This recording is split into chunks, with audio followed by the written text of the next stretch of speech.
Hello दोस्तों, welcome back to unending education. तो दोस्तों, आज हम लोग क्लास 11 के हॉर्नबिल बुक का पहला chapter the portrait of lady पढ़ेंगे, जिसके राइटर खुशवंत सिंह है।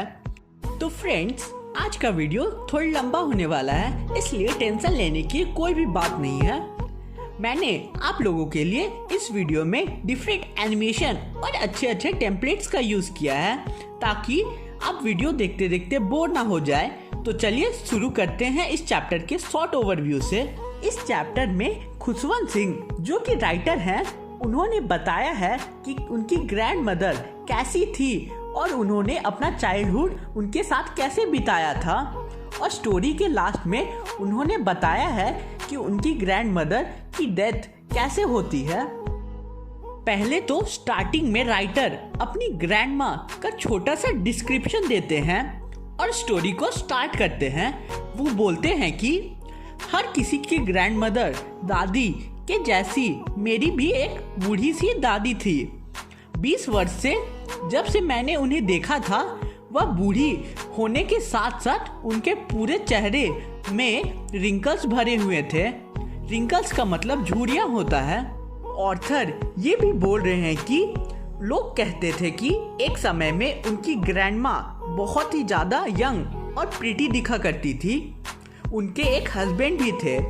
ये सब उनके लिए बिलीव करना बहुत ही ज़्यादा मुश्किल था, क्योंकि प्रेजेंट में उनकी ग्रैंडमदर बहुत ही ज़्यादा अगली दिखती थी। उनके ग्रैंडफादर की एक तस्वीर पोर्ट्रेट ड्राइंग रूम में लगी हुई थी, क्योंकि उनके ग्रैंडफादर की डेथ हो चुकी थी।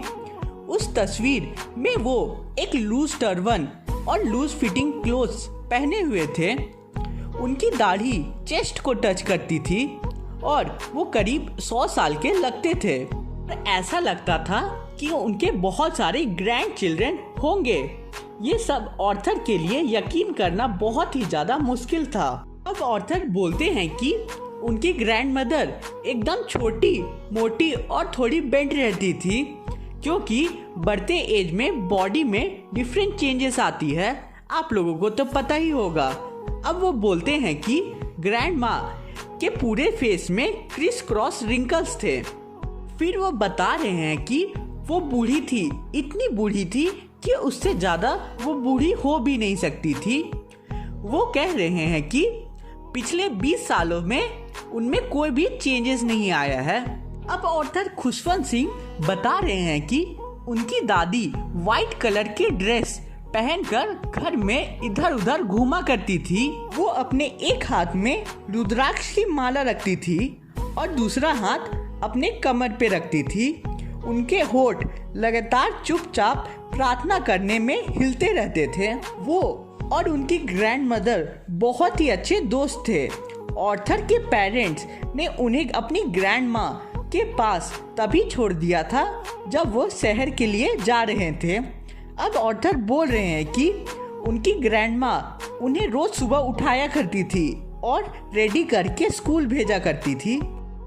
रेडी करते वक्त उनकी दादी मॉर्निंग प्रेयर गाया करती थी, ताकि ऑथर प्रेयर सुने और सीखे भी। लेकिन ऑथर प्रेयर बस इसलिए सुनते थे क्योंकि उन्हें उनकी दादी का आवाज़ काफ़ी पसंद था, लेकिन उन्होंने प्रेयर कभी भी याद करने की कोशिश नहीं की। इसके बाद उनकी दादी उन्हें लकड़ी से बनी हुई स्लेट देती थी, जो वे पहले से साफ करके रख देती थी। स्लेट के साथ साथ उन्हें उनकी दादी येलो चॉक और टाइनी अर्दन इंक पॉट, यानी छोटे से मटके के बने इंक पॉट और रेड पेन भी देती थी। फिर इन सब चीज़ों को वे एक बंडल में बंद कर ऑथर को दे देती थी। उनकी दादी उन्हें रात की बासी रोटी में बटर और चीनी लगाकर उन्हें ब्रेकफास्ट करवाती थी, जिसके बाद वे दोनों स्कूल के लिए निकल जाते थे। उनकी दादी अपने साथ कुछ बासी रोटी कुत्तों को देने के लिए भी ले जाती थी। फिर ऑथर कह रहे हैं कि उनकी ग्रैंडमा हमेशा उन्हें स्कूल छोड़ने जाती थी, क्योंकि स्कूल के बगल में ही एक टेम्पल भी था। टेम्पल के पुजारी उन्हें प्रार्थना सिखाते थे बस यही नहीं, सारे बच्चे वरांडा में रोज में बैठकर प्रेयर को गाते थे और तब तक उनकी ग्रैंडमा बगल के टेम्पल में बैठकर स्क्रिप्चर पढ़ा करती थी।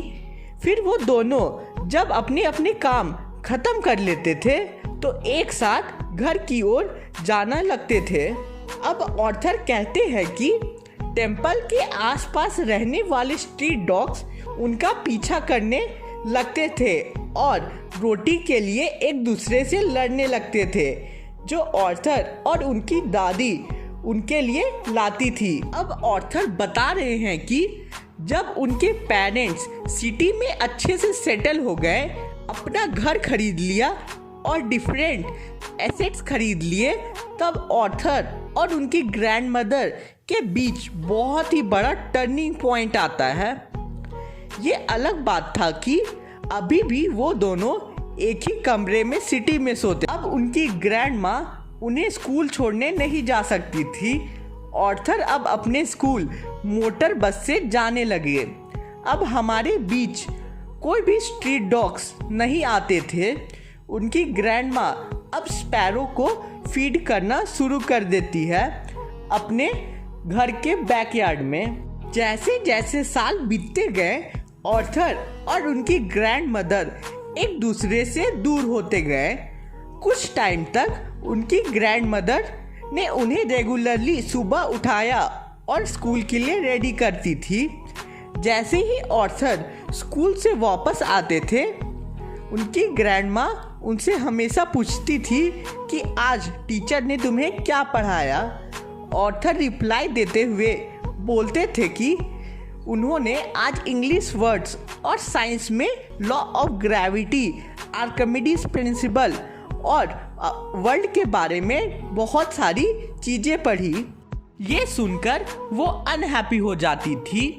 जो बातें ऑर्थर को इंग्लिश स्कूल में पढ़ाई जाती थी उसमें उन्हें विश्वास नहीं था और उन्हें इस बात पर दुख होता था कि ऑर्थर को भगवान और धार्मिक बातों के बारे में स्कूल में पढ़ाया नहीं जाता था। एक दिन ऑर्थर उन्हें बताते हैं कि उनके स्कूल में म्यूजिक सिखाया जाता है। ये सुनकर ग्रैंडमा पूरी तरीके से डिस्टर्ब्ड हो जाती है। उनका मानना था कि म्यूजिक केवल बुरे लोग और बेगर्स ही यूज करते हैं। उस समय उनकी ग्रैंडमा ने उन्हें कुछ भी नहीं बोला, लेकिन उस दिन के बाद ऑर्थर से वो कभी बात करती थी। अब ऑर्थर कह रहे हैं कि जब मैं बड़ा हो गया और मेरा एडमिशन बड़े यूनिवर्सिटी में हो गया तो मुझे एक सेपरेट रूम दे दिया गया। उन दोनों के फ्रेंडशिप का एकमात्र लिंक भी अब टूट गया था। फ्रॉम सनराइज टू सनसेट उनकी ग्रैंडमा स्पिनिंग व्हील के पास बैठकर प्रेयर गाते रहती थी। केवल आफ्टरनून के समय वो फ्री होकर स्पैरोज को फीड करती थी।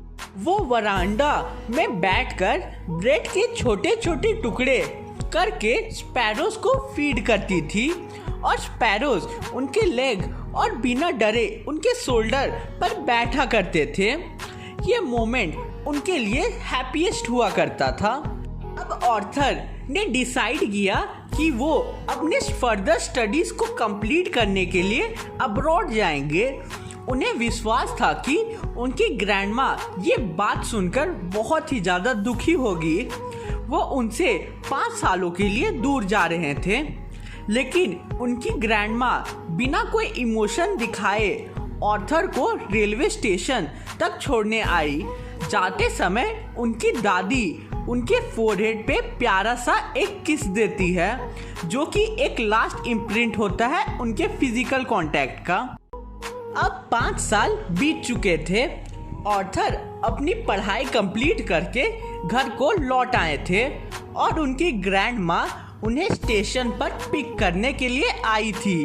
5 सालों के बाद भी उनकी ग्रैंडमा में कोई भी चेंजेस नहीं आए थे।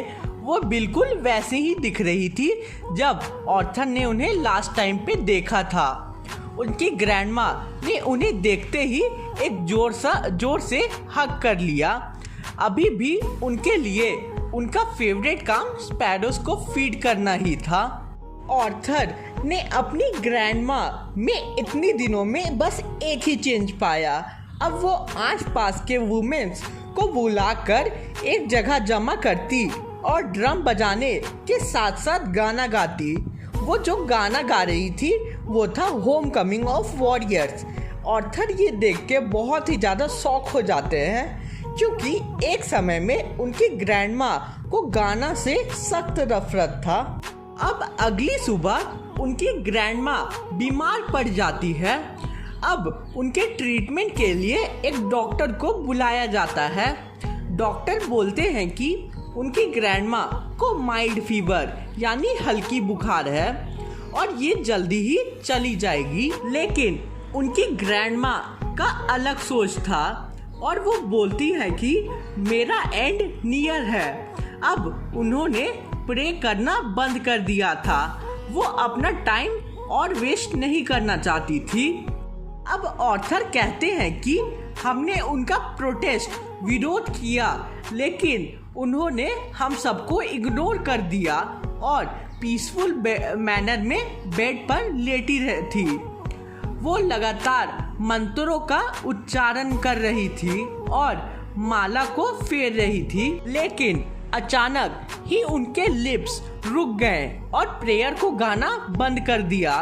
सभी कोई समझ गए कि वो अब उन्हें छोड़कर बहुत दूर जा चुकी थी। फिर आर्थर की ग्रैंडमा को बेड से उतारा गया और रेड कलर के क्लॉथ से ढक दिया गया। अब आर्थर और उनकी पूरी फैमिली फ्यूनरल की तैयारी अरेंजमेंट के लिए चली जाती है ताकि उनके बॉडी को सारी रीति रिवाजों के साथ अलविदा कह सके। अब वो शाम को एक बात ऑब्जर्व करते हैं कि थाउजेंड्स ऑफ स्पैरोज उनके बॉडी के आसपास घूम रहे थे। ये देखकर आर्थर की मॉम इमोशनल हो जाती है और स्पैरोज को ब्रेड के टुकड़े दे देती है, लेकिन वो स्पैरोज ब्रेड के कोई भी टुकड़े को टच नहीं करते। अब पूरे रीति रिवाजों के साथ उनके डेड बॉडी को डिकम्पोज कर दिया जाता है। नेक्स्ट मॉर्निंग घर के स्वीपर ब्रेड के लम्प्स को उठाकर डस्टबिन में डाल देते हैं। तो दोस्तों, आज का हमारे ये लंबा चैप्टर कंप्लीट होता है। उम्मीद करता हूँ कि आपको ये वीडियो अच्छा लगा होगा। अगर अभी तक आपने हमारे चैनल को सब्सक्राइब नहीं किया तो इरेजर, पेंसिल, जो भी चीज़ आपके हाथ में है उसे फेंक के सब्सक्राइब के बटन पे बस क्लिक करना ना भूलना। सी यू सून।